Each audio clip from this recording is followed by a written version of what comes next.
Hi, everybody. Welcome to Holland Healthcare's special event tonight. We have the wonderful Diane Barr with us, and she's going to be talking to us about the jaw and what the heck does the jaw have to do with speech.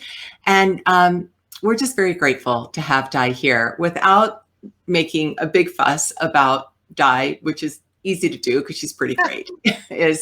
I'll just let you know that Di is a speech pathologist who just celebrated her 40th year in practice and has written several books about the topic of mouth development. But she's here tonight to specifically talk about the jaw. So Di, I know we're going to delve into speech here, but I know we'll also have a lot of parents and professionals joining us. And I just want to ask you the simplest question, which is, what is speech? Okay, so speech is a finely graded sensory motor habit system. So you have to practice speech in order to set down speech, and that's why babies babble, or they should. Anyway, it's a complex fine motor task. So most people think of the hands, or mostly the hands, but actually vision is fine motor and speech is fine motor, and so is eating and drinking. And so it combines articulatory movements with respiration and vocalization and resonation. So it does, all your sound doesn't come out of your nose. Most of your sounds are oral. It uses more than 100 muscles in the trunk, neck, and head, and it's overlaid on the airway. So your airway has to be in good shape in order for you to have good speech. And only about 20% of the force in our muscles in our mouth is used for speech. So it's very different in terms of the force that's needed for eating, drinking, and swallowing. Fantastic. And I know you mentioned babbling. Can you tell us a little bit about speech sound development all the way up to about 2 years? 2 years, I feel like they're raring to go, and then it kind of gets fine-tuned from there. But just give us that kind of rough, quick synopsis of speech sound development. Yeah. We're going to delve into it a little bit more in just a minute. Okay. Well, in one of my books, you actually have a speech development checklist based on the literature. So one of the things about me is if I'm talking to you about something clinical, I will say that, and it's my clinical experience. But most of what I do when I write is I try to find the original literature. So let me tell you what I found. By about 6 months in every language, children should have their vowels. And for English, it's E, I, A, A, U, O, A. And you can see how much my jaw is moving, which you mentioned earlier. 9 to 12 months, kids are stringing vowels and consonants together. A lot more consonants have come in by that time. And that's when you hear your first word approximations between 9 and 12 months. 12 months is on the outer side. It's not always mama, dada. My daughter's first word was tea. So you can imagine I was drinking a lot of green tea and talking to her when she said her first meaningful word approximation. So when they're stringing those sounds together, we call that jargon. It sounds like they're talking to us. They have the intonation, they have the respiration, they have the voicing, but there aren't real words unless they pop in here and there. And then by 15 to 18 months, the child will be producing 15 to 20 meaningful word approximations. The reason I keep saying approximations is all their sounds haven't come in, but you will understand what they mean, and they'll name 5 to 7 objects, even if they're not saying it completely precisely. And then 24 months, guess what? Most of the vowels are in. Many of the consonants are in. Children are using consonant plus vowel, vowel plus consonant combinations. And they have usually about 20 clear word approximations, which you know what they're saying. And then the 2-word combinations are coming in, somewhere around that time. So when I was in graduate school, we had to video, and actually we audio tape back then, a child every week, 1 hour. Then we had to transcribe everything they said during play, and we had to look at something over 14 weeks. So I looked at vowel development over that time. So around 24 months before and after, there's a big explosion of language as well as speech. Wow. So you have been really interested in vowels for a long time. Mhm. Why are vowels important for speech? Because to be honest with you, Di, in graduate school, they didn't really emphasize that to me. It wasn't until I met you that I really learned so much about it. So Right. why are they so important and how do we teach them? Well, vowels really carry the content of the message, and Dr. Raymond Kent and his colleagues, he's one of our top speech language pathologists, and he's done a lot of publishing in motor speech. They really have been looking lately at vowels. So if the article's not out yet, it will be out about vowels. But here's just some statistics. Up to 50% of children with developmental speech disorders may have vowel errors as well. And see, when I went to school, we had a test that looked at every vowel in every consonant context. And the chance of vowel errors increasing when a child has significant consonant errors is high. So we need to test those vowels and see where they are. And then mild to moderate vowel disorders often are undetected. People, because like you said, we weren't always taught to look at vowels unless you went to school, and I did in the 70s, and we had a test that was specific for that. And then treatment of vowel errors really helps with speech intelligibility. So if I spoke with you in vowels, you would understand what I'm saying. If I spoke with you in consonants, you would say I'm very dyspraxic or apraxic. So I'm going to say to you, uh-oh, our ooh. And what are you going to say? I.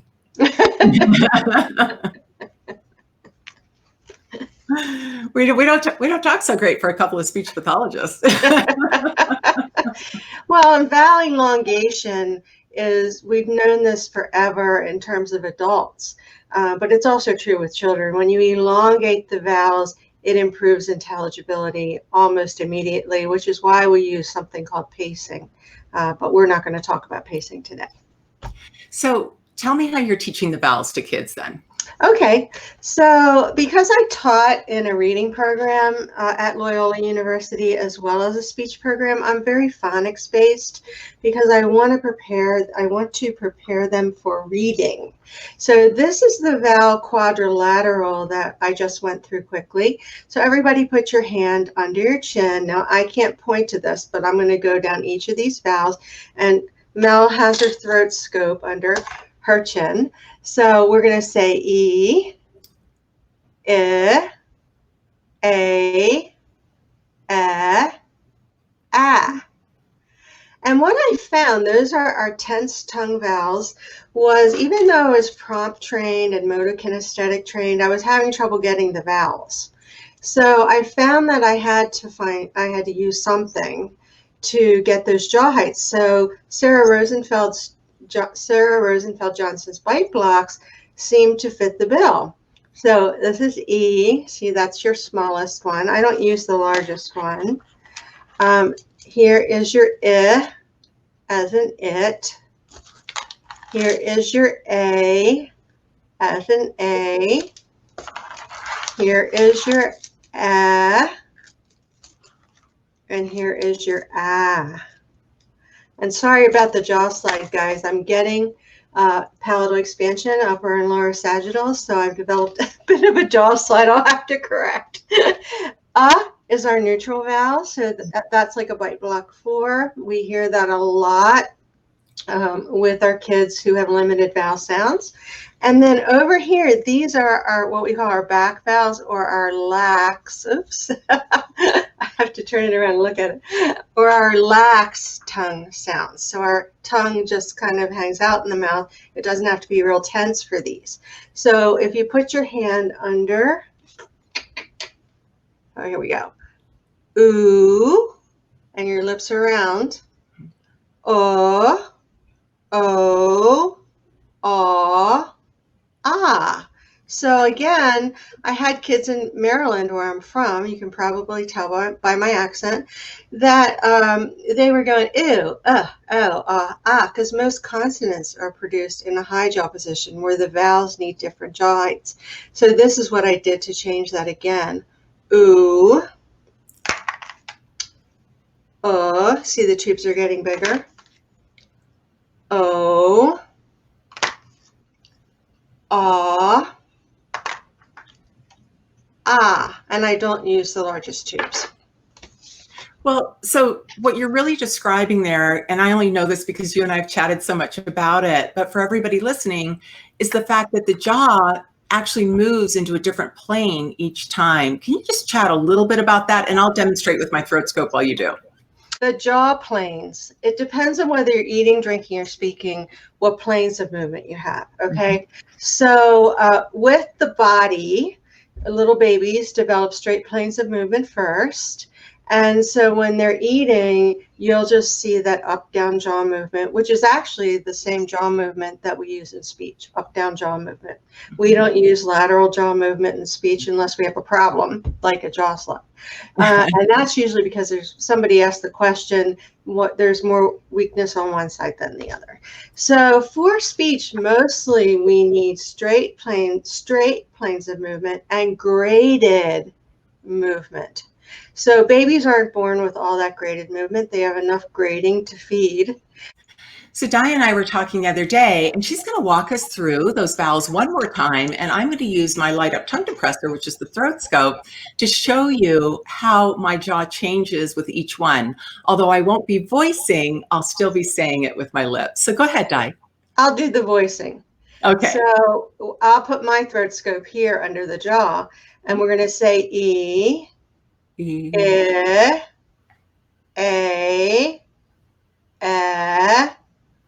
ah. And you see the tensing of the tongue and the jaw dropping systematically.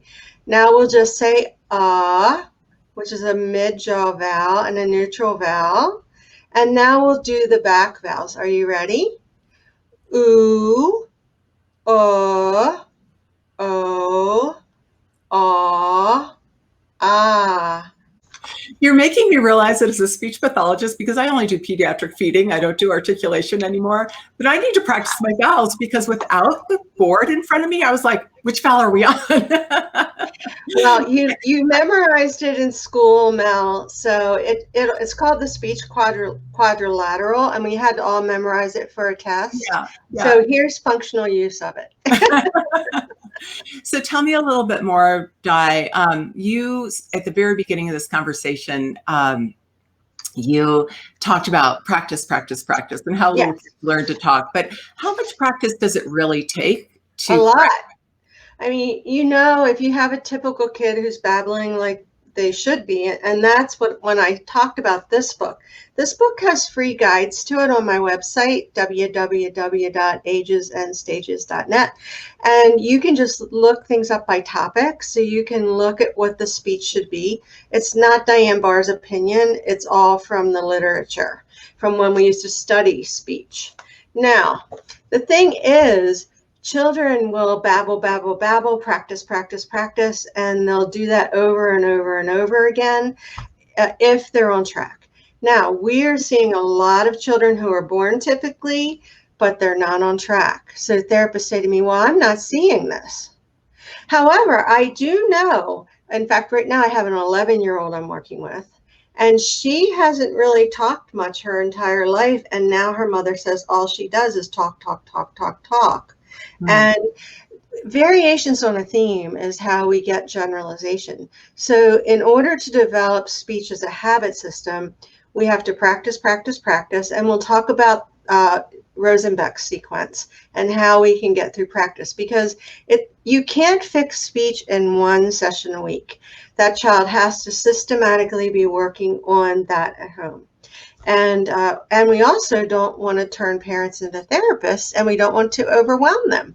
So we have to set up something that's fun for everybody to do.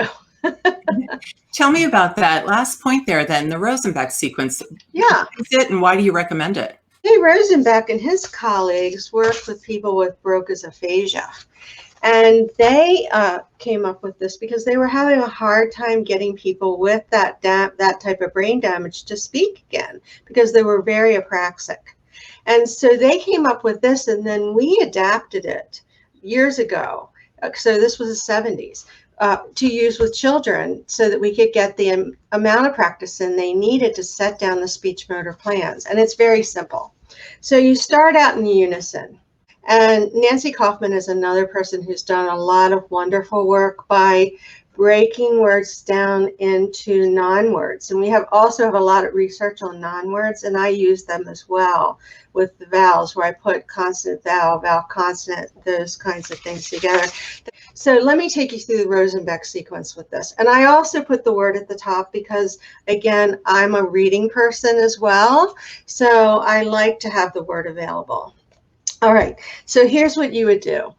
We're going to say I together, because I'm not going to let you hang out there. We used to do a lot in unison in speech, and then it kind of dropped off. So Mel, I want you to say I with me if you can. I. Okay, good. And she can just mouth it if that'll interrupt our presentation. Then I'm going to just mouth. So you got it with me in unison consistently. So we're ready now to move to I will mouth it and you say it. You ready? I. Great. You've mastered that. Now, where we are often starting these days is imitation. That's not till the third step. So I'm going to say I.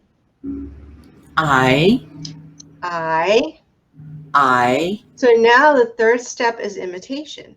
Then practice, practice, practice comes in.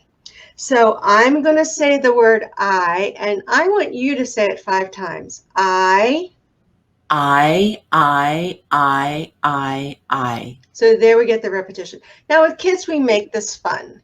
We pace, we beat on a drum, we stomp our feet and walk around the room and add movement to it. So it's not that, or we have Mr. Potato Head and we have his eye. And so, you know, we make it fun. Well, this has been so helpful. We went through 5 really important points in 20 minutes. And I just want to thank you for taking the time to record this. And on behalf of me, Melanie Potock, and of course, Holland Healthcare, who's our sponsor tonight, and the creator of, as we said earlier, the Throat Scope, but also the new Telescope oral health system. And I'll tell you about that in 1 second. Di, I just really want to thank you for taking the time. And I want to say thank you to all of you for attending. And I'm honored to be here, Mel. And one thing Mel didn't mention is Coach Mel and Dr. Yum wrote the foreword for this book. And I am just so honored. So thank you again. You're welcome. That's so nice of you. The telehealth oral exam system is the new product by Holland Healthcare. I'll be sure to put their link in the comments for you, and so that you can explore all the different options on their website. Thanks again, Di. Thanks, everybody. Bye. Thank you.